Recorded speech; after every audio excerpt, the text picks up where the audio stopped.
Okay, so I think we'll start. So welcome to you all for this, the third in the fourth webinar series of INTALiNC, which is the International Network of Transport and Accessibility in Low-Income Communities. We've been focusing this seminar series on decolonisation of transport planning and what that means for transport and social equity. And today we're going to talk about decolonising transport and thinking about gender marginalisation and gender inequalities. And so we've got three really great speakers. And I'd like to, first of all, just provide a little bit of background. So we're going to reflect on ways in which decolonisation has opened up different ways of thinking, not only about forms of mobility-related disadvantage, but also the role of patriarchy, historical patriarchy, and power relations within the transport sector, and how that has led not only to disparities in the way in which different groups of people work and carry out their everyday mobilities, but also in ways in which the transport system itself is actually delivered. I'm going to, get out of this mode. So we know that socio-spatial changes, including those in the transport sector, are entangled with these power relations, and it's everywhere in the world, but it's more pronounced, I would argue, in the global south, where basically many countries have taken over the hidden production centres for the global north, and this has led to lower wages, poorer working conditions, and so forth. As Isabel Dick identifies in her 2005 paper, which is really great and was worth a read, it's often women who are taking up these low-cost production jobs, working in the informal sector, and quite often travelling long distances to balance these newly emerged gender labour roles alongside of their traditional caring responsibilities. And Ada Beyazıt, who will be presenting the first set of papers, will talk something of this. But as Tessa Wright, as a researcher, has also pointed out, women are not only discriminated and physically harassed and threatened on the street as passengers of transport, but also as its service providers. She undertook interviews with a wide range of female transport workers across 5 global south cities and found that conceptions of masculinity persist in assumptions about the driving and operating of machinery, different roles in terms of the sexual harassment and violence of the workplace, which combine to exclude women from men's jobs. Also that women are more likely to be employed in more menial jobs, such as ticket collection and back office work. And these jobs are increasingly being given over to new digital technology system in many urban transport systems, with a further marginalisation and inherent biases therein. And these are some of the things that I want to, I hope we will be able to cover and discuss today in these sessions. So I think what we're talking about is, while we're thinking about discrimination in gender and other marginal roles, we're also thinking about how we might be able to decolonise and de-standardise a lot of the ways in which transport provision has been thought about. So without further ado, the three speakers are Ada Beyazıt, as I say, who I had the great pleasure of having as a researcher in residence with me at the University of Westminster. She's now working at the University of West of England, and she's going to be talking about mobility commons in the context of Turkey. Then we're joined by Daniel Munoz, who's talking about decolonising standards and independence in the context of Santiago de Chile and the public transport system therein. And then Winnie Sambu, who we've heard from in the past, is going to talk to us a bit more about improving women's mobility and access in rural contexts and the role of bicycles. And as usual, what we'll do is they'll each have 20 minutes to discuss, and then from that on, we'll have a discussion at the end. So please put your questions and comments in the chat box, and we will try and address all your questions. Can I ask you to make sure that you keep your cameras and microphones off during the presentations, and just take on a listening role? And also, can I ask, sort of remind you that we are recording this session, and the recordings will be available at the end of the seminar series on YouTube. So thanks very much for that. I'm going to stop sharing my screen now so that Ada can start to share her screen. And welcome you all to the great number of participants here. Welcome, Ada. Thank you, Karen. Thank you for the invitation to present today. I think it's full screen now. So yes, as Karen said, I was a visiting fellow at the Urban Studies Foundation fellow 2 years ago with Karen. So I had the privilege to work with her. And most of the presentation today will be based on that paper that we've written together on that work. So, but I will try to bring a bit of a decolonization perspective to it and then try to read it a bit differently. Following a brief introduction, although, don't mind this sort of very dense content, I will be hopefully quick going through all these. Brief introduction to the roots of urban poverty. I'll discuss how solidarity and commoning are important strategies for overcoming urban poverty and the challenges that are brought with it. I will then introduce the case study and explain why we were drawn to this area during the pandemic. And after briefly explaining our methodology, I'll summarize the key findings of the study and draw some conclusions.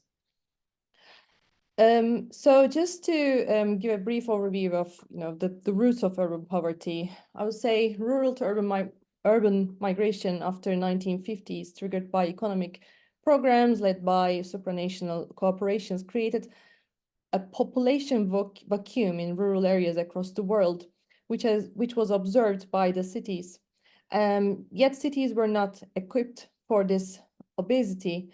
Although countries differ in terms of their colonial past, some with and some without colonial roots, actually, there are similarities between them in how they have been affected by all this sort of financial colonialization some researchers call, especially after 1950s, paying the credit debts and through cuts in the public sector, privatization and other measures led to unprecedented levels of unemployment, which also brought political unrest across many cities around the global south in the developing world.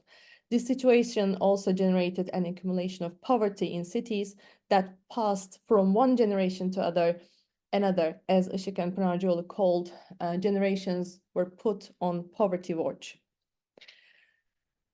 In cities, this situation resulted in squatter housing, taking over public or private land in the form of land invasions with the support of political organizations, communities, or even populist governments.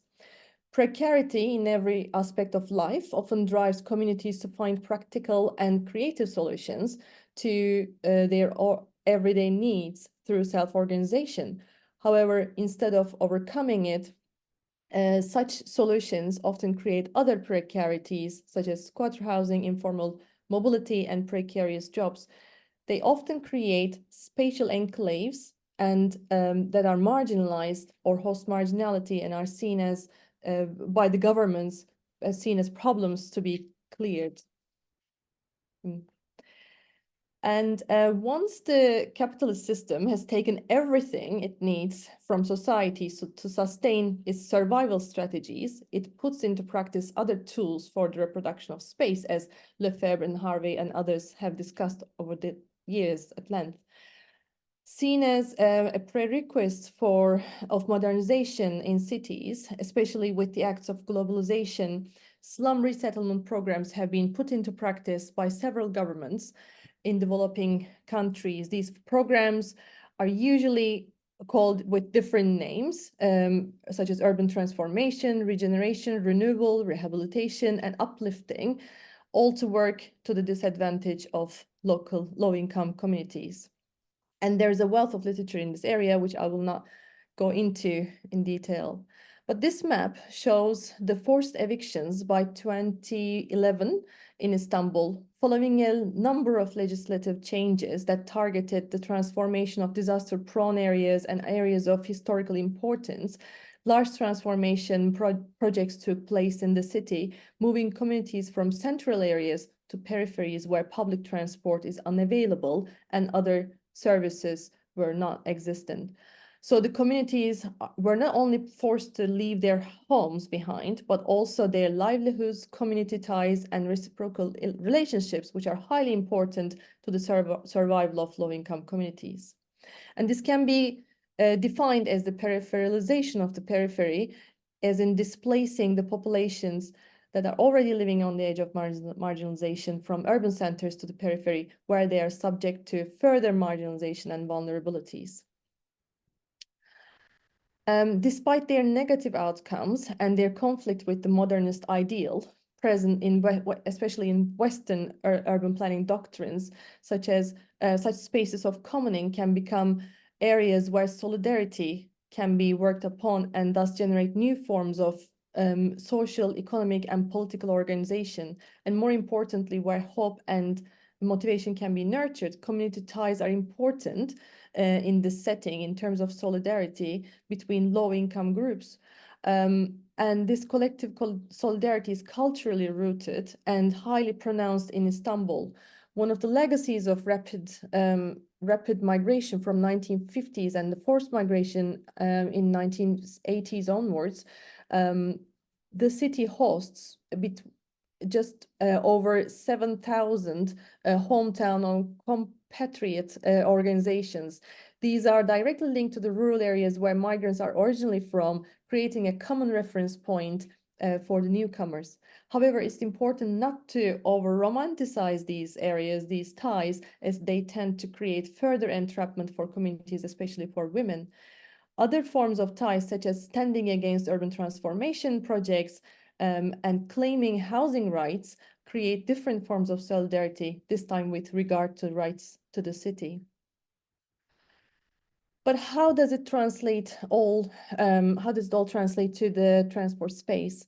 In the global south, we observe new forms of organizing mobility that draws on the principles of commoning.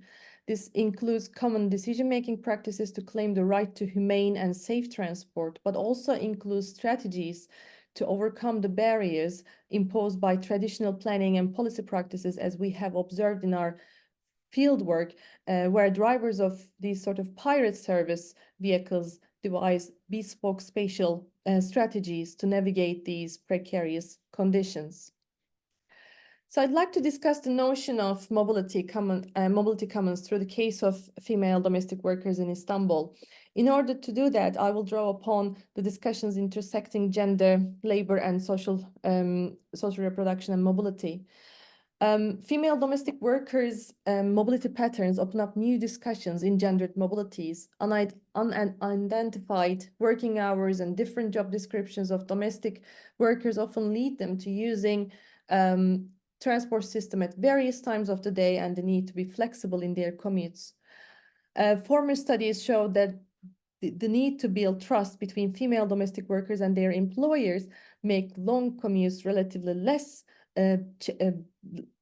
important, and this sort of challenges the idea of spatial entrapment, which typically describes how women's access to job markets are limited by social roles and lack of skills for high-paying jobs. So our initial idea was to conduct a longitudinal study with Karen, with the participants of a previous study that I did back in 2015. And this actually map shows the sort of the interviews that I did back in 2015 and how the domestic workers' commute trips were different in Istanbul compared to what was presented always in the literature. But when we contacted those initial contacts, I found that there's some change jobs, of course, and couldn't reach some of them.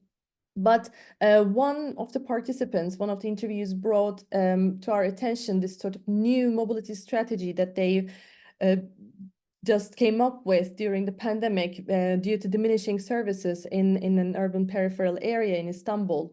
So we were drawn to this area immediately and wanted to observe this more. But just to give brief background on about domestic worker before we discuss the implications of the pandemic. So we know that in urban areas, migrant women, often lacking access to education and the necessary skills for qualified jobs, have to work harder to compensate for cuts in social services and male income. This results in women creating new ways to make a living, such as working as piece garment workers or domestic workers and vendors. In the global South countries, women take part in informal employment, significantly more than their male counterparts. Within the informal job market, domestic work is very much female dominated, with women accounting to 76% of all domestic works. So how does it apply to everyday experiences of female domestic workers and to their mobility strategies? The gender-based division of labor in households places the responsibility for reproduction and care work on women. The commodification of women's labor and commoditization of care work have created time for some women to be liberated to enter the paid workforce, but also created a gendered loop in which some women with paid employment hire other women to supply the labor of social reproduction. An important chain in this loop is the domestic workers, who are often seen as devalued, invisible, and insecure. Moreover, for domestic workers, the domain of work and the domains of home and leisure are indistinguishable from each other.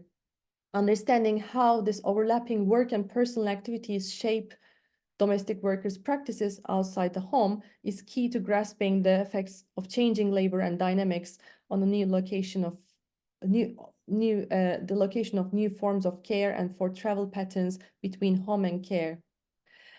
During the pandemic, domestic workers faced new challenges, with some having to choose between becoming live-in workers and or staying as live-out workers.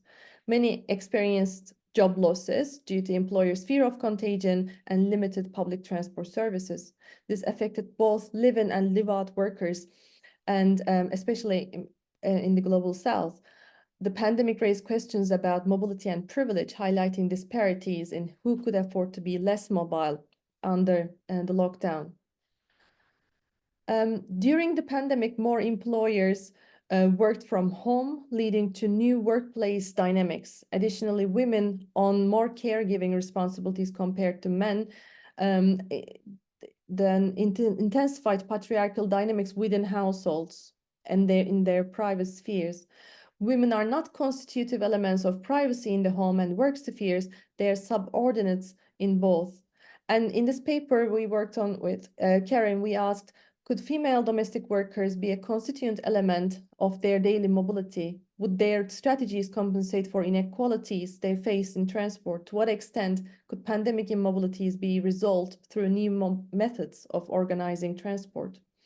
And we argue that the mobility sphere of female domestic workers can be defined as social reproduction in transit, or wherever the mobile practices of social reproduction occur. We are particularly interested in the ways in which domestic workers in Istanbul negotiate this mobility sphere and fashion precarious options, this what we call service or service shuttle, as an emerging mode of informal mobility. To fill the gaps of the city's public transport networks during the pandemic. So, like in many other cities, in Istanbul also, some bus routes were eliminated, and the frequency and capacity were limited on the remaining ones. Those without a car had to find new ways to travel, and my contacts from a previous study led us to Esenyurt, this place in this highlighted place, a district in Istanbul, in the peripheral areas, where domestic workers collaboratively set up a minibus to take them from Esenyurt to Başakşehir, a nearby gated community. Esenyurt has a diverse multiracial population of almost 1 million residents. We use various ethnographic methods, including observing the physical space and conducting semi-structured interviews with domestic workers, also surveyed the service users to understand their demographic and socioeconomic backgrounds.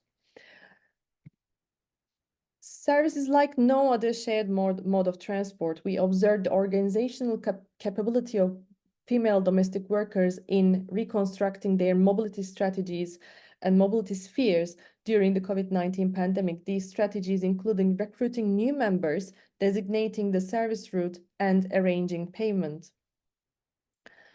It is common for female domestic workers to engage their sisters, cousins, sisters-in-law, and other women from their neighborhoods in domestic works. One of my interviewees had a neighbor from her village and who could not find any garment work because it was usually distributed among relatives and women from the same ethnic origin. This shows us the importance of regional and migrant roots, actually.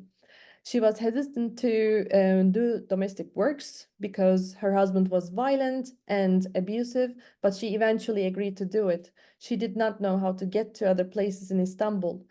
Eventually, her husband agreed, and they even bought a house with a loan. So service became a platform for women to meet another and learn from each other. And also the streets of Istanbul, of course, the streets of Esenyurt, when domestic workers from similar neighborhoods, similar streets, meeting each other on the day to work. Also, that helped developing strategies over the years against patriarchy and their rights as domestic workers, including their demands for social security and health insurance. As one of my interviewees commented, when you socialize, you become aware of your rights. Even if you don't practice, awareness is enough for you. Additionally, I have witnessed some women finding each other better paying jobs and better employers, and even witnessed a woman who established her work as an agency, a domestic worker agency, and distributing her business cards in the service. In this sense, service is a new practice of solidarity economy. Gated communities in the urban periphery produce work opportunities, especially for women living in nearby poor neighborhoods in the global south. As one of my interviewees highlighted, these areas attract many domestic workers. There are many sites that she said she cannot name, like a factory. A service drops off its passengers in front of each site and domestic workers get off. You know, one worker from every household in Esenyurt goes to the houses around Başakşehir as a worker. And pandemic triggered these further development in these former farmlands, creating new workplaces and new mobility needs for women, for domestic workers. So just to conclude very briefly, the emergence of service as a response to pandemic mobility is a unique initiative by female domestic workers based on their social networks, their kind attitudes, and their search for a decent and humane mobility alternative. While domestic work is already different from most work due to the social reproduction of domestic labor at home and workplace, pandemic blurred these boundaries even further, as the COVID-19 pandemic pushed women further to stay as subordinates in all spheres of work and home. Service created an opportunity for them to become a constituent element of their daily mobility. In this sense, mobility through service is an act of commoning in a shared root, identity, and mobility culture.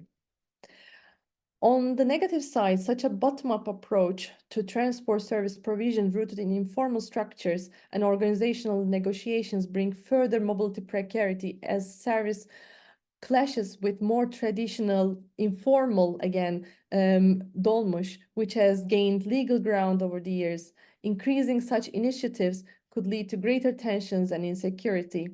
While utilizing informal mobility to overcome transport poverty, female domestic workers face precarious mobilities.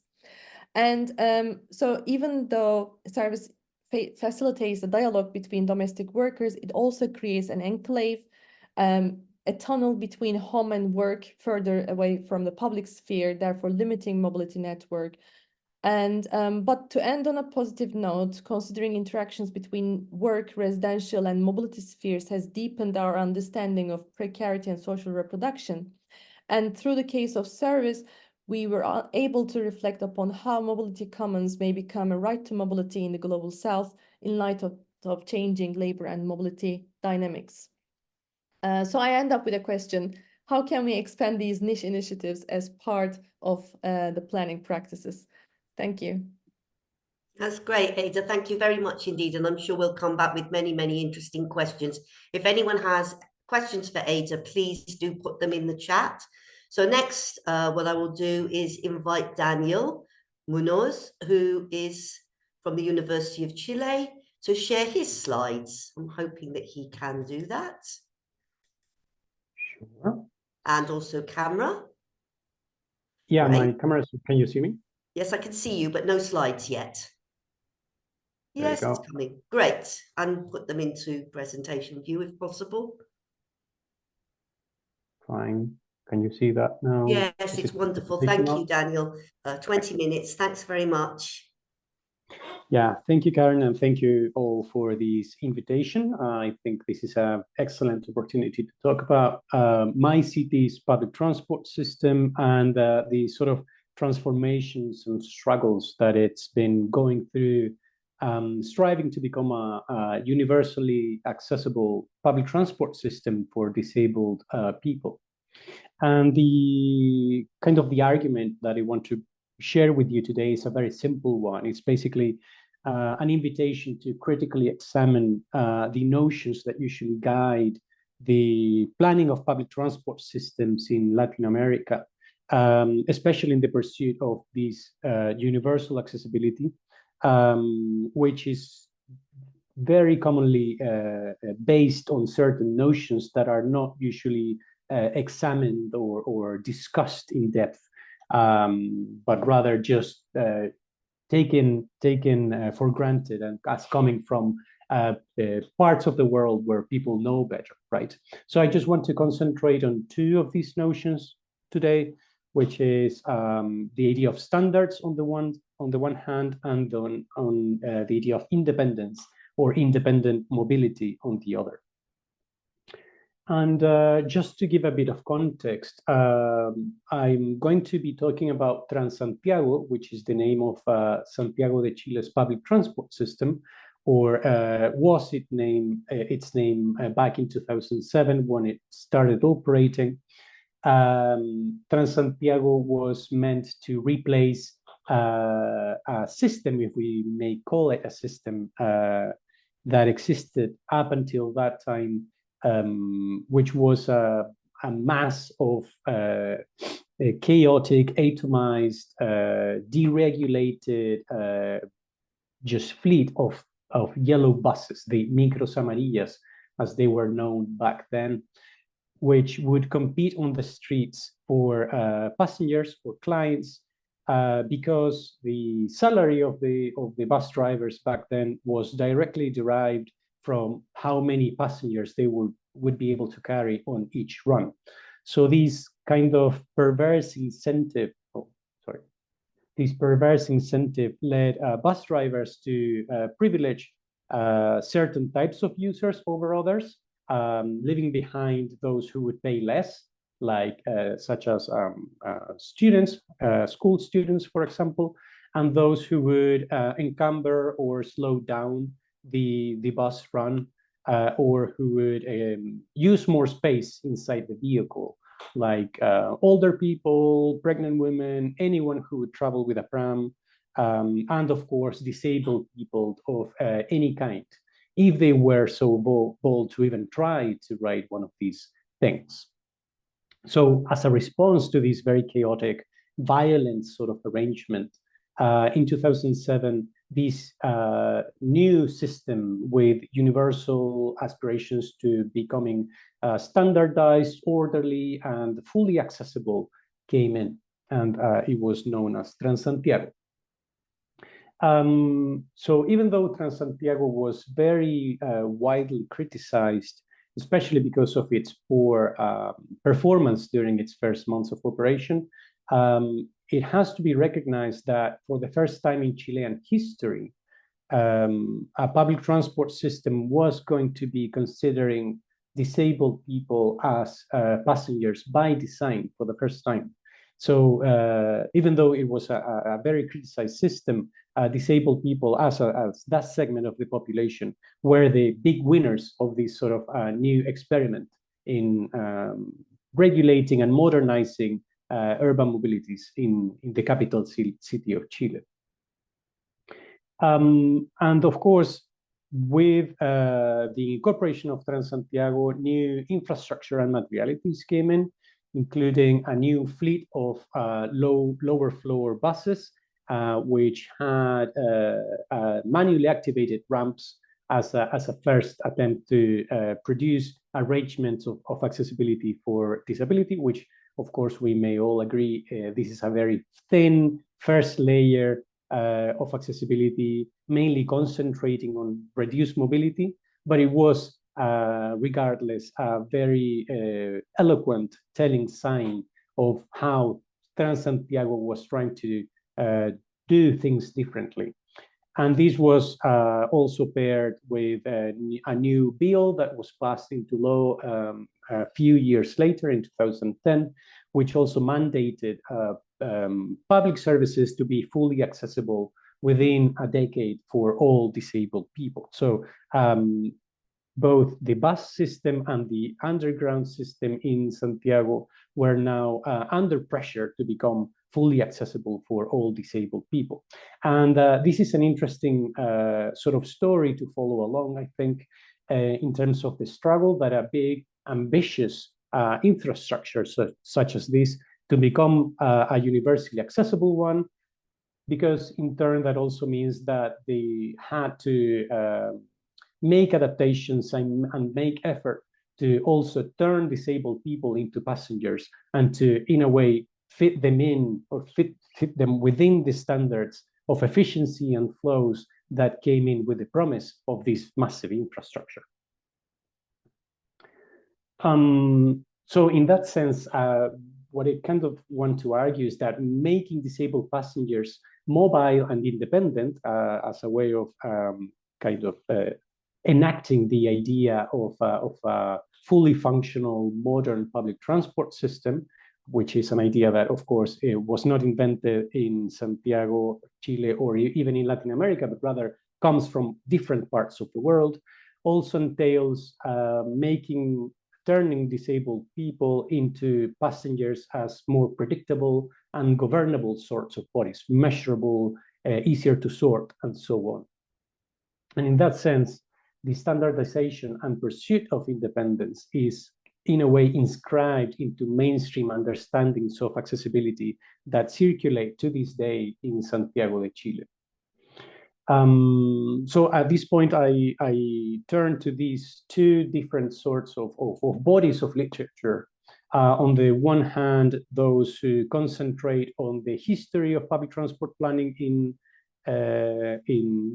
South America and elsewhere, usually around the notions of normalizing infrastructure, but also relatedly on normalizing passengers and ruling their behavior, making their doings more predictable and more easier to fit within the expectations of a fully functional public transport system, which is usually based on theoretical principles of efficiency, of flows, of regularity, and so on, but may also be hiding some neoliberal, ableist functional needs that are inscribed in the system itself.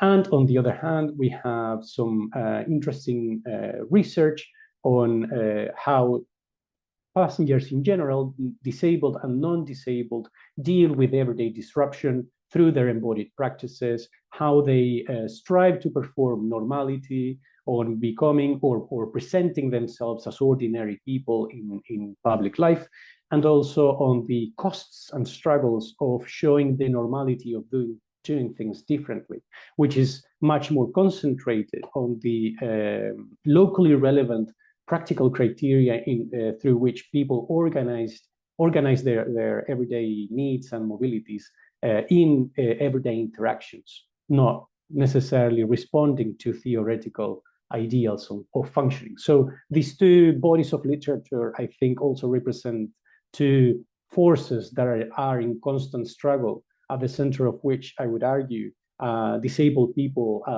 are usually located.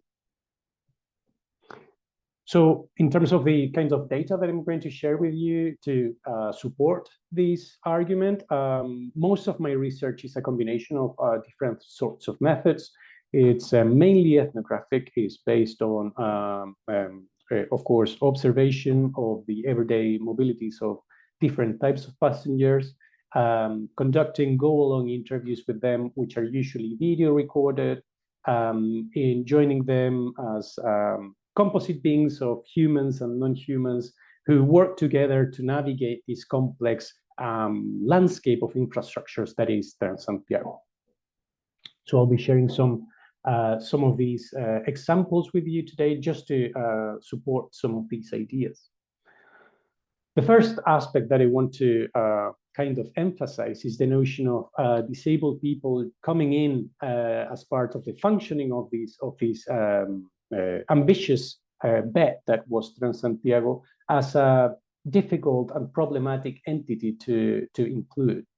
So just a couple excerpts from interviews that I conducted with engineers and accessibility designers in Transantiago and the Metro de Santiago.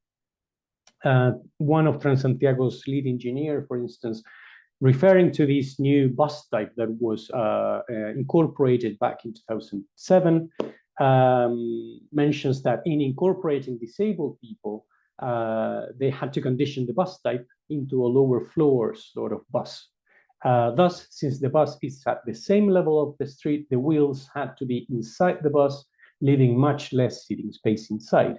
So because you are trying to include disabled people in the bus becomes much more uncomfortable, and that is true. That's one of the interesting ways of showing how the people in charge of Transantiago, who were very aware of the needs of making their vehicles more accessible and more inclusive to everyone, were also giving something away. And relatedly, in the case of Metro de Santiago, who were responding to a new bill who was passed into law in 2010, they were retroactively adapting their older bus underground stations, which were built in the 1970s, to now all include elevators in their lifts program, right? So this engineer in particular was telling me about all the struggles and the adaptations that they had to go through to achieve such a feat. They say, we might want to define the lift's position in the station itself, right, in a certain spot, but we are unable to implement it because if we do, we'd need to stop the entire circulation of passengers, and Metro cannot. I mean, one of Metro's premises is that Metro never, ever stops running. It just doesn't stop.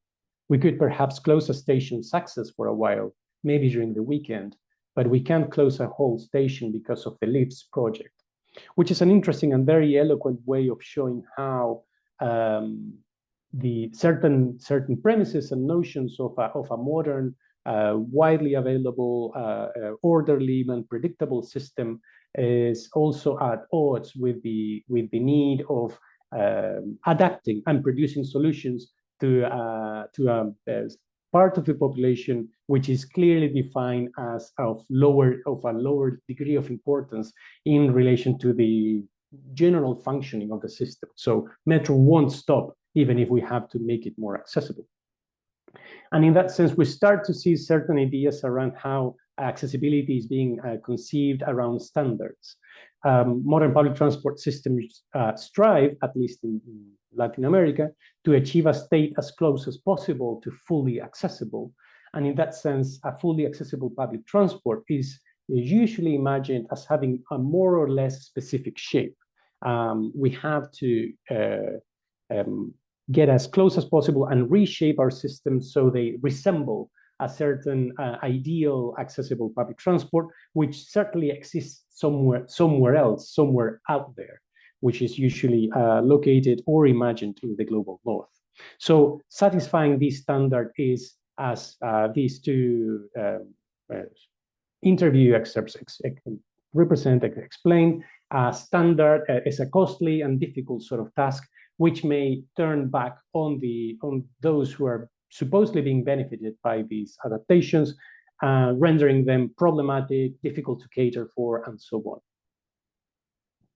on. Another interesting example of that revolves around the governing of and design of escalators.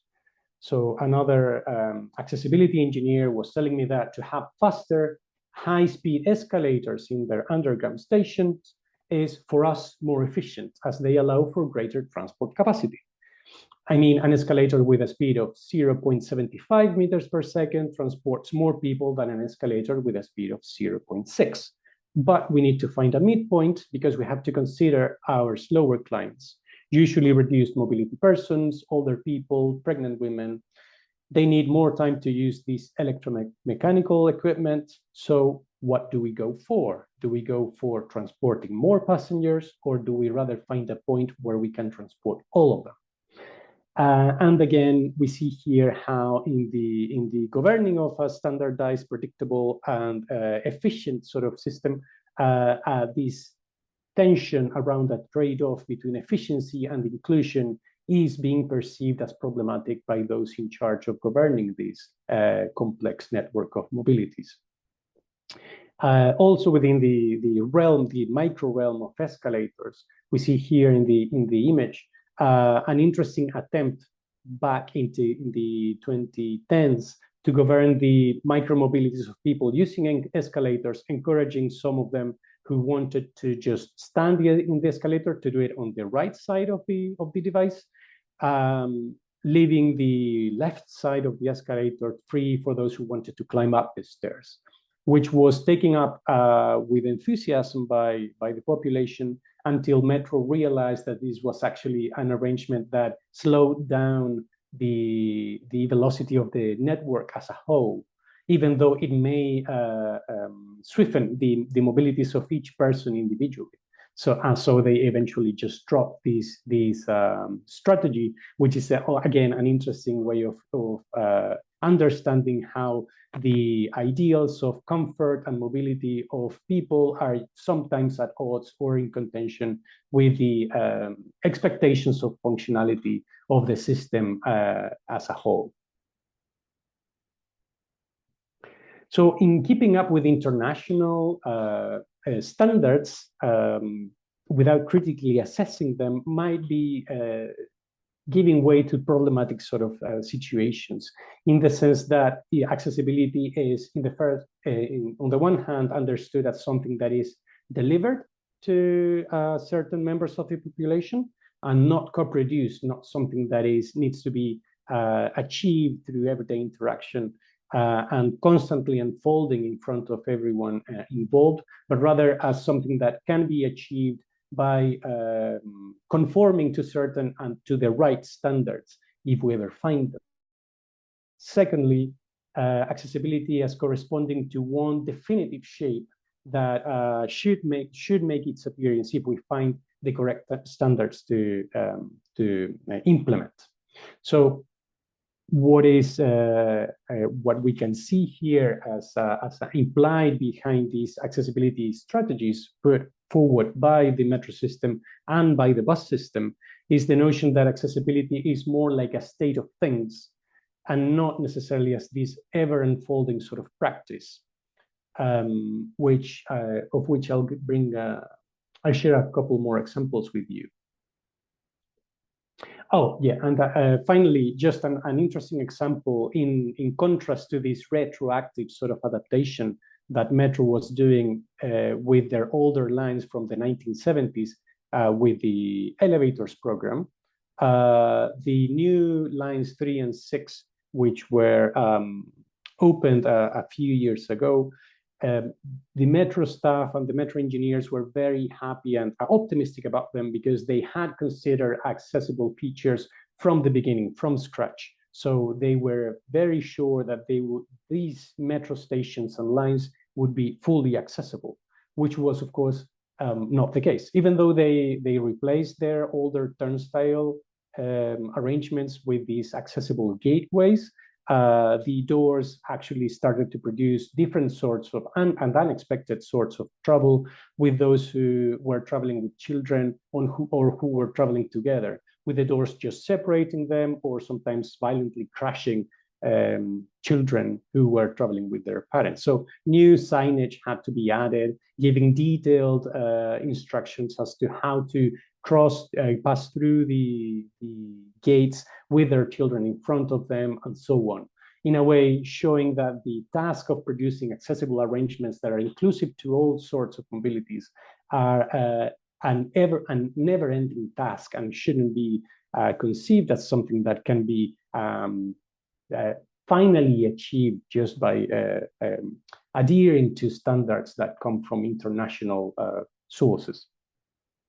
And on the aspect of traveling with children and traveling with others in general, this is where I want to also concentrate on the idea of independent mobility and the general notion of providing disabled passengers with the opportunity of moving as independent beings, as in without the need of any help, without the need of any other people providing any sort of assistance. In this case, I bring the example of Flo, which is a visually impaired person with whom I'm conducting an ethnographic research at the moment. She moves around with the help of Otto, her guiding dog, and sometimes also with her two daughters. In this particular example, I just want to show how Flo was having trouble understanding and getting into an understanding with the ticket seller here, who hadn't recognized Flo as a visually impaired person because of the arrangement of the ticket office, not being able to see Otto as a signal of her disability, and their two daughters had to jump in and mediating their sort of on the act of topping up their card.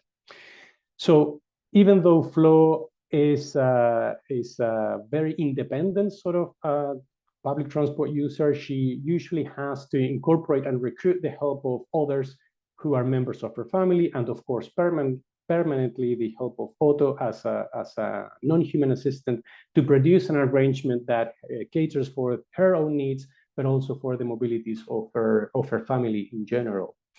Just as an example of how the mobilities of disabled people usually stress the boundaries of moving without help as an ideal of accessibility. And also from an intersectional point of view, we can see here how Flo is not only a disabled passenger or a guide dog user, but she's also a mother, a professional, and someone who does several sort of tasks at the same time throughout their journeys. So while independence as an ideal of accessibility puts an emphasis on barriers and their removal, these sorts of stories also bring an invitation to understand how disabled people put a lot of emphasis and effort in supporting practices of mutual care and interactionally achieving viable paths for accessibility. Daniel, can I ask you to wrap now, please? Yeah, I'll just jump into the conclusion. You. So these two stories are basically an attempt to just show, not to demonize or to disparage standards and independence as a guiding ideals for accessibility, but rather an invitation to critically look back at them and see, carefully trace where they come from, and what are sort of the implications that they bring with them, in contrast to the realities of disabled people traversing these and navigating these complex transport infrastructures. So the standards and independence are not innocent or self-evident as they are usually taken up for in Latin America, but rather very complex forces that sometimes are akin to neoliberal flows and expectations of capitalist mobility and independence as the reflection of people moving as atomized beings rather than moving as groups and collectives. My invitation in that sense is to first critically examine the circulation of standards of accessibility and the ways in which these the actual practices of passengers reveal their limits and how they produce the different and viable alternatives to standardization of accessibility. And on the second hand, to recognize how interdependent mobilities of disabled people, but of people in general, have always been part of public transport. And in that sense, the necessity to explore how accessibility design should be helping to support such practices rather than rendering them unnecessary under the premise of an ideal of independent mobility composed of isolated individual beings moving on their own. Thank you. I'll leave it at that. Thank you very much indeed, Daniel. That's great. And I think that there are lots of other groups. I hear resonance there with some of the queer mobility studies that we've undertaken and how LGBTQ communities talk about this idea of having to normalize themselves in order to pass, to use the system. So very nice. Thank you very much. So last but very much not least, I want to invite Winnie Sambu to present from the World Bicycle Relief Project, and she's going to be talking particularly about the role of bicycles and how we sort of overlook, I think, the rural dimension in a lot of the work that we do in INTALiNC. So Winnie, without further ado, thank you very much. Please go ahead. Thank you very much, Karen, and greetings to everyone. Thanks for inviting us to talk about our work as well, Bicycle Relief. So we're not speaking about this so much from an academic perspective, but more from a practitioner perspective. Although we have a very strong interest in evidence-based decision-making for our programs, and so we continuously are monitoring the impact of the programs, the bicycle programs that we have in our program countries. And so I'm very pleased to be here on behalf of World Bicycle Relief team to share some of the insights we're seeing about how bicycles are impacting women in particular. So just a little bit of a background, just to try and make the case for why bicycles. We know that a very large number of people, nearly 1 billion, are actually isolated from opportunities, markets, and services due to lack of access to transportation. I think for many of us who might be from parts of sub-Saharan Africa, we were very familiar with this. We know the long distances that people, and in particular women, will travel in order to access economic opportunities, but also to access essential services such as healthcare. So this is a huge concern. Walking is a default mode of transportation for many, and particularly in women. And so what we found in our programs through our mobility assessment is that people will spend a lot of time walking to get to places, and much of their time during the day is spent on walking. And so this then reduces the amount of time they have for other productive activities, income generation, but also for care work, rest, as well as leisure. Mobility poverty is also something that we've seen emerge through our studies, but also with interactions with community members. So this being that people's lack of transportation is negatively impacting the quality of their life, because they cannot participate in the society and they cannot access this very important income generation and employment opportunities. As you mentioned, Karen, very importantly, our interest is in rural mobility, where we know in the case of sub-Saharan Africa, approximately 60% of people continue to reside. However, what we have observed generally in the discourse, particularly when you look at policies and intervention and strategies, at least at government level, is that there's a lot of focus on infrastructure development for motorized transportation. So if you go travel across Africa, you see a lot of roads being built, which is great, it is fantastic, but there's not a lot of thought or consideration for non-motorized transportation within the context of rural mobility, where the majority of people are residing. And there's also been emerging more recently a lot of focus on e-mobility. I recall over the last 1.5 years traveling to places like Rwanda and Uganda and speaking to different stakeholders and hearing them talk a lot about how we need e-bicycles as well as e-cars and so forth, which is, again, is not a bad thing, but there's a big element around the affordability of such interventions. So the question really is, what is the solution for people who are living in very rural communities where they are, they are isolated from opportunities? So we see bicycles as an affordable alternative to improving mobility. There are studies that have shown that bicycles can definitely improve productivity. We've seen it correlated with per capita consumption, and there are papers that show that it can contribute to poverty reduction. But bicycles are easily available in markets, so people can go and purchase bicycles.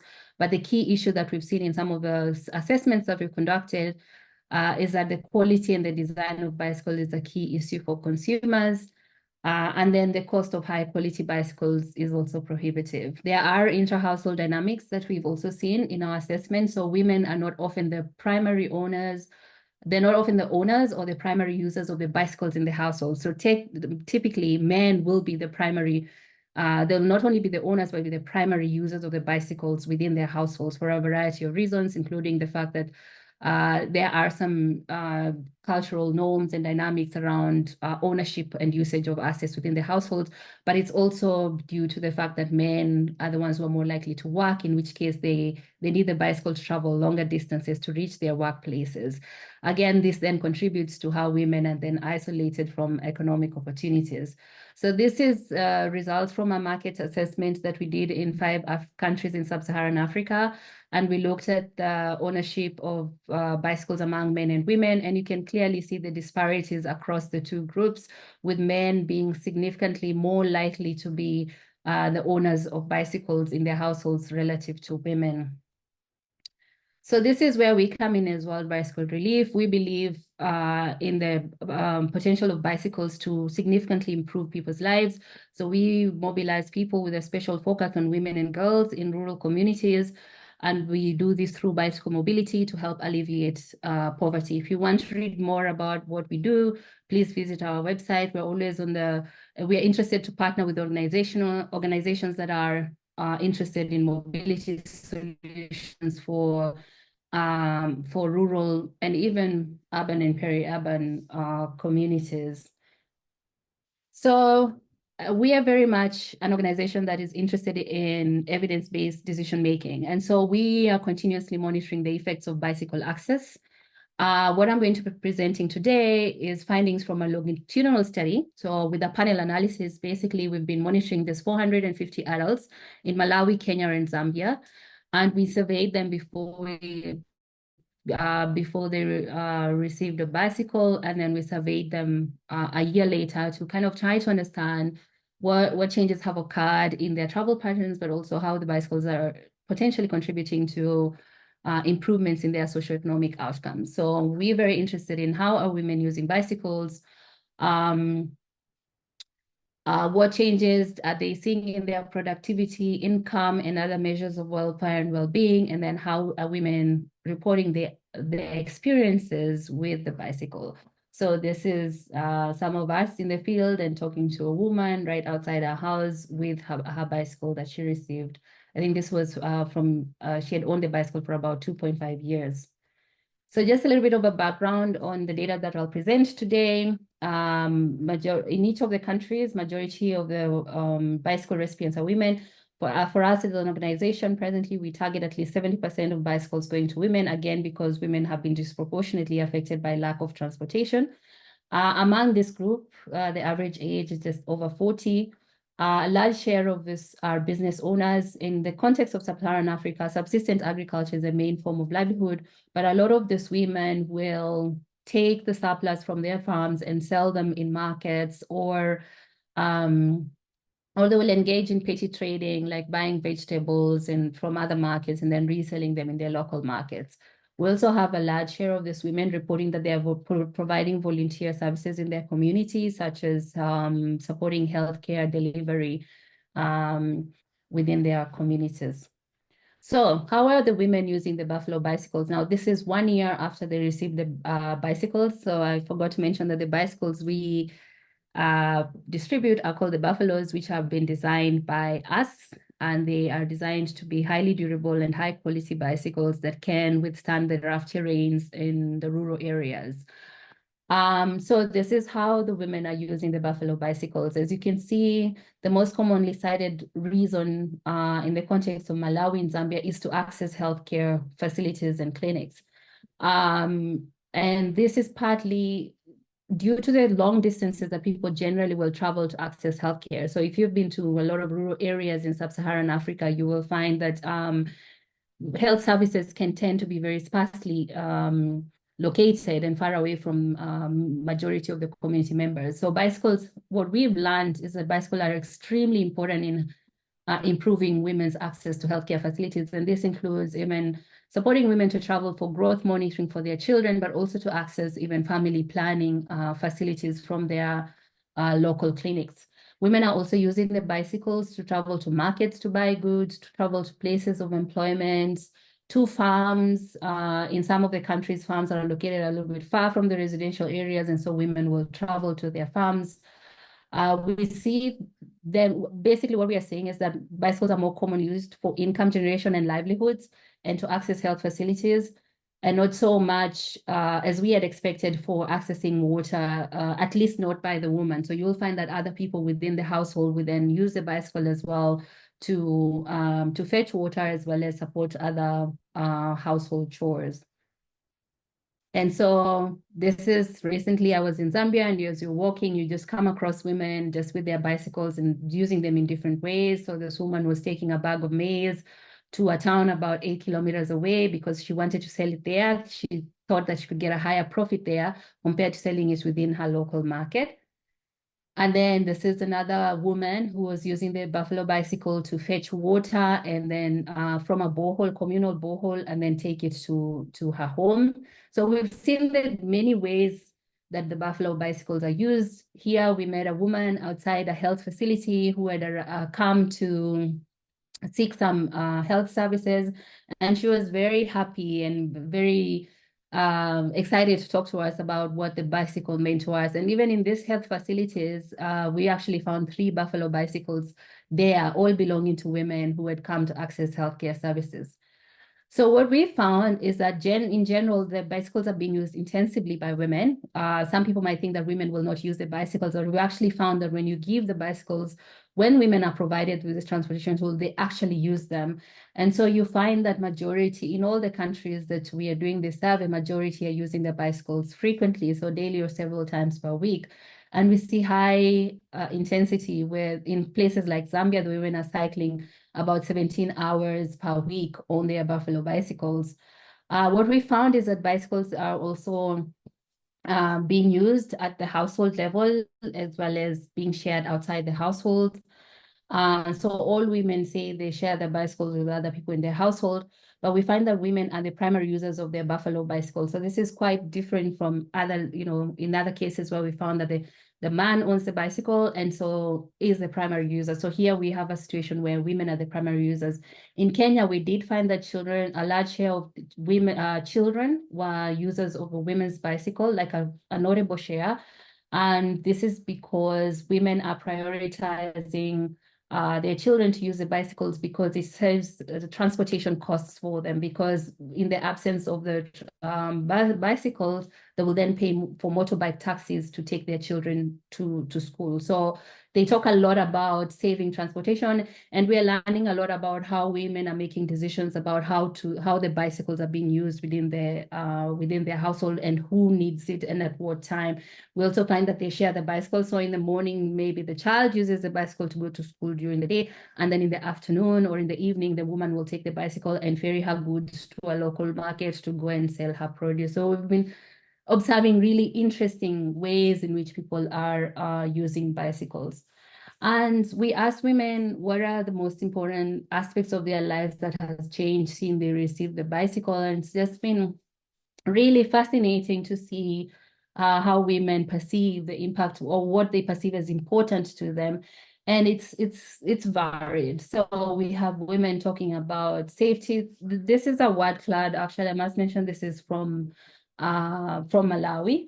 And here the women are talking about safety. They're talking about financial independence. You can see a large share of people, of women, talking about the fact that it has eased travel and mobility. They can travel longer distances. Some talk about how it's improved their businesses. But this is something else, like it's reduced physical fatigue. So you can imagine people traveling very long distances and then coming home and then still have care work to do, domestic chores and so forth. So it's they see a huge benefits for them for having access to a transportation tool, because it impacts them in so many different ways. But it has been fascinating to see them talk about, for example, financial independence, but also just having that feeling empowered. We see as something that also emerges because they own the bicycle, and then they determine who has access to the bicycle. So it's been fascinating to kind of see how women perceive the impact of the bicycle and what is important to them. But in general, mobility, like improved mobility and travel, is a big issue.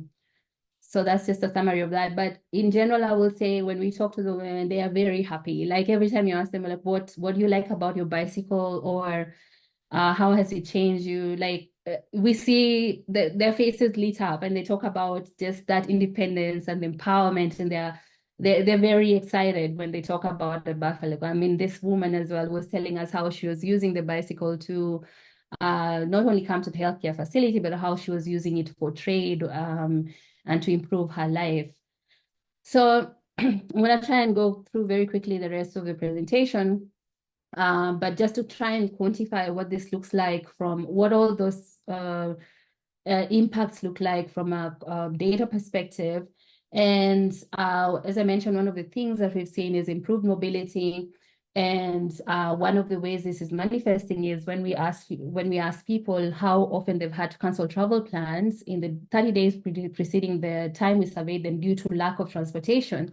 And you can see at baseline, before they received the bicycles, over 80%, in some cases, over 80% were saying that they had canceled travel plans because they couldn't have access to transportation. And then when we go back a year later and we speak to them again, then we see a significant shift, with the vast majority of them saying they've never had to cancel their travel plans due to lack of transportation. So you see that in all these three countries. We've also seen a change in the travel patterns, more so in the travel modes that women are using. So I will say, and here I've included the men just for comparison purposes, I will say that in the case of Kenya and Zambia, we don't see a change in the number of trips they're making per se. But what we are seeing is a shift in how they're making those trips, like what modes they're using. So for example, you see the total number of trips using bicycles shifting significantly from zero in some cases, near zero, and increasing massively by the time we returned again to do the assessment. So they're taking more and more trips using the bicycles, and we've seen them reduce the trips they're taking using motorized transportation, or even the trips that they are walking. In general, Winnie, can I ask you to wrap now, please? Oh, sure. Thank you. Okay, thanks. So we've seen in summary, in terms of productivity, we are seeing a decrease in time people are spending traveling to the market, and in general, the amount of time they're spending on day-to-day travel.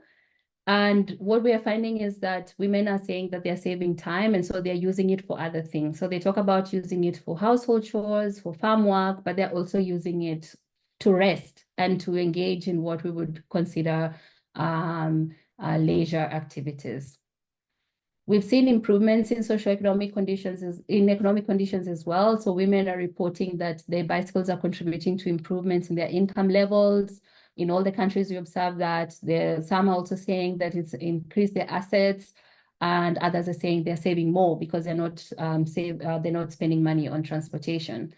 And this is how women say the bicycles are supporting their businesses. They talk about their ability to carry goods from their farm or household to the market, the ability to travel frequently and longer to markets, and even deliver services or products directly to households are being cited as some of the ways in which they are impacted. I'm just gonna finish off with this. In what we are also, I think what has emerged in our context is the importance of healthcare and the role of the bicycles in supporting healthcare.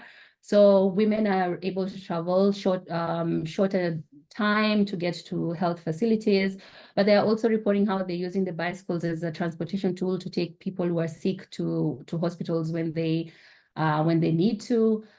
We also provide, we've given, in some cases, given bicycles to health volunteers, and we've seen a significant improvements in the work that they're doing as they provide services to the community, including increasing the number of people they see, increasing the time they spend their patients, but also the ability to transport sick patients to hospital in the emergency situations.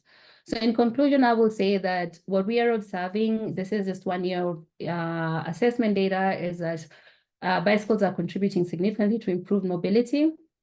They're being used frequently and intensively by women. Some people might say women will not use the bicycles, but what we are seeing is that women are using the bicycles. They do share them with other members of their households, but they are actively involved in the decision making around who has access to the bicycles and for what.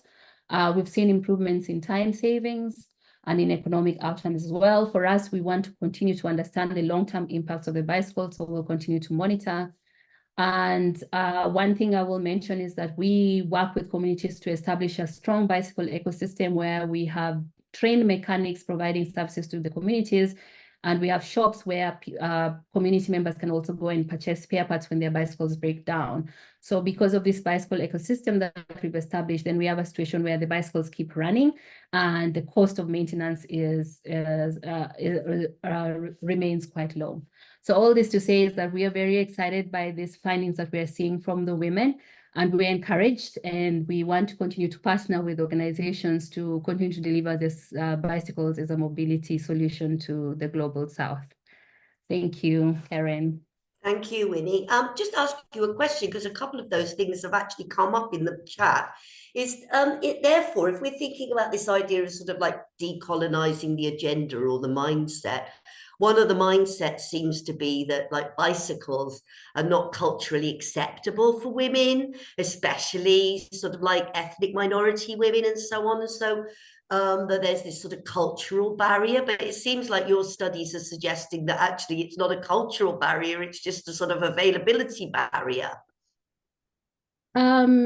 I would say yes and no. So yes, very good question. So definitely that's something we've come across in some of the contexts we've engaged people in that women should not be seen to ride the bicycle and so forth. So and we thought that perhaps we might see that kind of, we were curious, let me put it that way. We were curious to see, what happens when you actually give these bicycles or women have access to bicycles. And it turns out that it can change. I don't want to look, this is not based on definitive research that we've done to kind of look at what happens at community level, like perceptions within the community to women's riding bicycles and so forth. But my experience, just looking at some of the data, we're seeing how women are using the bicycles, but also even traveling within these communities and just observing and seeing women using the bicycles, it indicates that I think if they're given an opportunity, they will most certainly take it, because first of all, they see it as an important tool and it saves them transportation money. So I think in their perspective, if it helps me get to another place, I will take it and so forth. So overall, I would say we're seeing very encouraging results from these assessments. Great, thank you, Winnie. I've also got a question here for you, Daniel, if you wanted to turn on your camera and microphone now. All of the panelists could do that. Thank you, the speakers. Thanks a lot. So Daniel, Granny, he suggests that it's about time that we sort of thought about something different by being dominating our sort of urban street design and public transport design around engineers and engineering perspectives. And it's right, a lot of the people that you were talking to were engineers, and it's interesting to see how they conceptualize these issues of equity and, not shutting the lifts down, not shutting the station down, not thinking that they could just like use do it a station at a time, and like maybe do it in out of hours, and all of these things that would be totally possible, but they have got this sort of like very engineering, very efficiency perspectives. And he says, do you think it needs the inputs of others, like urban planners and sociologists, obviously, which you and I would consider ourselves to be those others? And I wondered, how successful had you been in terms of sort of having those other voices in the room with Transantiago? Yeah, sure, absolutely. I would say, well, at least in the current practices of transport planning in Santiago, the voices of social scientists have been more and more considered. I would say that the voices that are still being left out are those of disabled people themselves. So one of the emphasis that I was trying to make is actually looking at how disabled people do things in practice, because in doing so, we may get some interesting lessons as to how an accessible public transport system may not strive to make those adaptation practices obsolete or unnecessary, but rather like wondering how can we design transport infrastructures that take up and converse with those already existing practices and support them in different ways, which is a different take on mainstream understandings of accessibility, which are usually perceived as adaptations that make adjustments by users unnecessary, right? Because absolutely. those adjustments would be an example of lack of accessible infrastructure. Whereas actually it's quite possible that it's within the capacities and capabilities of people with disabilities and other groups to do other things and have other practices that we're sort of ignoring, that are their own coping strategies, which sort of brings me on a bit to the stuff that you were talking, Ada, where you talk about bringing in these bottom-up perspectives. This seems like a common theme. Daniel, you also talk about the experience, the learning from experiences. Ada, very much the same sort of thing. Also, I suppose Winnie too. But I think like the response that I've always heard from transport planners or anybody that's responsible for operations and delivery is that this is just like, it makes public transport inefficient, and so on and so forth. So are we really talking about slowing down the transport or planning transport at such an individual level that it can cater for all of these groups? Sorry, Ada, difficult question, but I know you can answer it. Do we really mean that we want this transport to be so inefficient that it's like going all around these favelas and low-income estates, that it's like stopping every 2.5 seconds to put down a platform, whatever? Do we really mean that? There's no more room on the bus for passengers because the wheels are in the bus now. You know what I mean? All these different things. We don't really mean that, do we? And I think like what I quite like you to sort of talk about is like, how do we think that we can embed these sort of ideas of decolonisation and difference and into the planning psyche in a way that we can decolonize their mindsets, I think is what we're after, so that they think more broadly. And have you got any experiences from working either with the planners or the operators in Istanbul around thinking about decolonizing the mindset? How does that go? Yes, thank you, Karen. So I think the first of all, what we need to say, like, it's not just about, going to all these sort of neighborhoods and then stopping in every street corner or so, like all these sort of minibuses, and then creating an extra burden on the traffic. Because as we know, in Istanbul, also we are struggling with all these sort of service vehicles that serve factories and schools, and then that's kind of like take over the streets and park street corners and then just parking there all day and then just circulating in traffic and creating a huge sort of traffic jam as well. So it's not about that, but it's about actually seeing these sort of new, probably new areas where mobility take place in terms of, right, so we would always see sort of like the gated communities as a residential area. So like there wouldn't be any need for a gated community sort of like to have maybe public transport services. But when we see this sort of from a worker's point of view, from domestic workers' point of view, these places, and also for security guards or for cleaners working in those areas, so these places actually become workplaces, and these are often disconnected from the whole transport network. So it's just like a bit of seeing, it's not just about the traditional way of zoning the city in terms of residential, workplace, industrial, and so on and so forth, but also being aware of all these sort of flows in between that can happen, even though they're not planned for such purposes. I think being a little bit more flexible in that thinking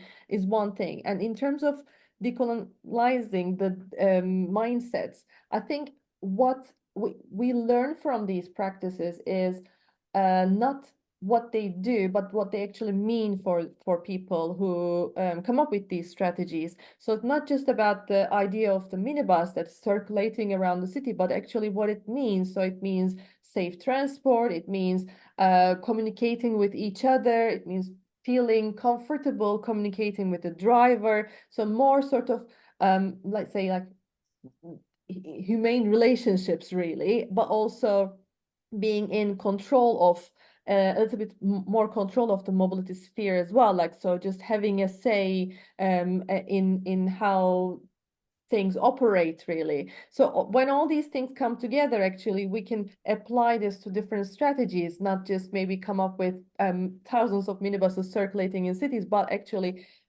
empowering these communities how to communicate these strategies better. I think this is sort of maybe a change, create a change in the I think you're right, and it's like a sort of inefficiency in one area might actually save you an efficiency in another area, and we don't do enough of that holistic analysis around inequalities that allows us to see those not just intersectionalities that Daniel was talking about somebody being a mother and a worker and also disabled, but also the intersectionalities between land use planning, employment, and all of these other things, the sectoral intersections that make us think that, efficiency in one sector, we can't see that it might be overcoming inefficiency in another sector. I'm going to hand over to Tim Schwanen to ask a question now, who is the co-host of this series. Tim, I don't know whether you want to pick up on anything yourself around your own studies here. Thank you, Karen. I'm not sure my camera is working. Yes, it's working fine. Okay, good. I can't see myself. I just see a very large Karen on my screen, which I prefer looking at. Lucky you. My question is a question that cuts across the three talks, because I think we've heard three really, really great talks, but there are also talks about very localized and local experiences and knowledges.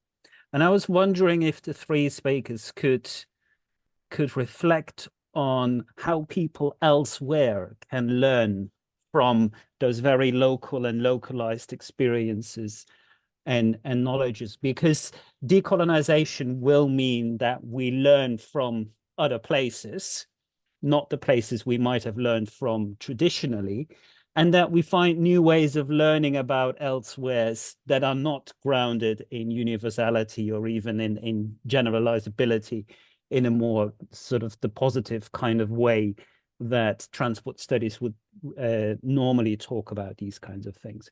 So I'm very curious to learn from the three speakers about how they think people elsewhere or similar actors elsewhere can learn from what they've been talking about. That's a great point, Tim, and that answers a few other queries that are in the chat as well. So the sort of learning south-south and north-south, I think we can learn a lot from some of the projects that you're talking about. So who would like to take that first? Maybe Winnie first, perhaps? You talked a little bit about the uptake in urban areas. It felt like to me a little bit that perhaps the community that is in a rural area and being visible within a community might make a difference, where trying to get communities in a more urban space might not be so easy to transfer the practices. Maybe, I don't know whether you want to reflect, or whether it's particularly an African thing that your study shows. Would it work elsewhere? Yeah, I think that, ultimately it's looking at the bicycle as a mobility solution, right? And would a mobility solution work in a context of a rural area? Yes. Would it work in the context of an urban area? Definitely, yes, as well. I think the question is, perhaps in the context of urban areas, is how to also combine it with infrastructure, like having bicycle infrastructure also available to support that, because in the rural areas, most of the bicycles are used, in the inroads. No, you don't come across vehicles, trucks, and lots of vehicles often. But we've also seen the women and men also ride their bicycles along major highways as well. So I think that if we look at bicycles as a mobility solution, I know there's a lot of generally a lot of interest in that, because it's from an urban perspective, it's about it being environmentally sustainable. I think then it works in that way. I think one thing I will add, and I wasn't able to go into much detail during the presentation, is to say that the need to ensure there's a supporting system to support that functionality of the bicycle. So in our case, we've set up a bicycle ecosystem where people have access to mechanics to make sure that, the bicycles are fixed and they're functional. And I think if you were to implement such a program elsewhere, that's a very, very important consideration, because then otherwise the bicycles, after a couple of years, are no longer functional, and then that investment is lost. So that's the other aspect that I will. And finally, very quickly, is to say, for other people wanting to look at mobility solutions, the bicycle as a mobility solution, is to look at the potential of the bicycle to improve economic outcomes, as well as improve healthcare service delivery, because we are seeing that on a really impressive and really fascinating way. And people don't take to look at it that we tend to look at it as bicycles for sport or for leisure. Let's start to look at it as bicycles as a tool to improve people's outcomes and support poverty alleviation. Thanks. Absolutely, thank you. I would agree with you. I've been doing some studies on walkability, and it's a similar sort of thing. It's like walkability in the global north is seen as a sort of fitness, leisure, health, maybe environment, whereas in the global south, we're seeing it much more as something that's to do with livelihoods and economic support and accessibility to key services. It's really interesting. Ada, thinking about your study in Istanbul, I was actually in Sweden and I presented our work to the people in Sweden, and they sort of said to me, "Oh, well, what can we learn from these service examples when we're talking about trying to instigate like less mainstream transport in rural areas in Sweden?" And I was like, I don't know, I'll go back and I'll ask Ada. So I'm asking you now. Following on Tim's theme. I was hoping that you gave an answer, so I would just copy the answer here. But okay, so what I was thinking, like also in relation to Tim's question, so again, this is just an example. This is just an example of an infrastructure or a vehicle that is in the form of a minibus, and then what it represents is something different probably, and can be applied in different forms to different areas. But in relation to rural areas, for instance, like we can see resemblances between informal transport and how, for instance, in the more like global north or developed countries, how these sort of on-demand transport services have generated over the maybe 30, 40 years. So there are quite a lot of, because there's a need for this. And when we look at that, when we look at the more informal modes of transport in metropolitan cities such as Istanbul, then they actually make profit. But like when we see that sort of like they don't make profit in rural areas. So there are some sort of differences as well. But in this case of a service, it's because it's just very much sort of grassroots organization, let's say, then it doesn't really make much profit. So it again sort of requires maybe the drivers changing all the time. So it just again creates another precarious situation whether the minibus will show up or not, like in the the next day, because then if the driver is not available or not maybe interested in this anymore. So just a little bit of thinking through, like between North and South, in terms of how these sort of mechanisms of funding that the services that are not really making much profit, but also in favor of sort of these communities who cannot otherwise travel. So I think these sort of learning practices are important, but all the cases are unique. I think like what they mean is important, but also I think like one thing that comes out of this is how solidarity ties work between sort of within communities, and how actually this sort of solidarity is becomes a sort of I don't know, shows itself in understanding more about the rights to mobility. And I think that kind of like this idea may travel through, I would say, to different areas. So maybe the idea of this mobility commons that actually what happens is that even on-demand services aren't actually provided for people's demands, but just what the transport planner thinks are those demands, and therefore not enough consultation, not enough control over those systems for the communities themselves. So this sort of idea of a mobilities commons, I think, is quite interesting. And Daniel, the same sort of question for you. You actually said in your presentation something like, disability that's constructed from a global north perspective doesn't suit the same in you have to be more context specific. And I wondered if you could expand upon that a bit. Like, what do we know about disabilities in Santiago that would be different from how we would understand use of transport and disability in the global north cities? Is it any different somehow? Well, I would say yes, because in a way, from a social model of disability sort of perspective, disabilities take the shape that they take in relation to the environment, right? Or social expectations, or the realities of infrastructures available. So if we live in context with different infrastructural realities, the character of disability will also be different. And I think that's one of the interesting elements that, in response to Tim's question, that's one of the maybe learning outcomes that we may take out of the Santiago experience, in the sense that there was this attempt to take up these very unexamined, coming from elsewhere sort of sets of standards of accessibility, and just depositing them on top of a reality that it probably wasn't necessarily fitting that set of expectations and standards of accessibility. Okay, so that's great. Thank you all so much. I mean,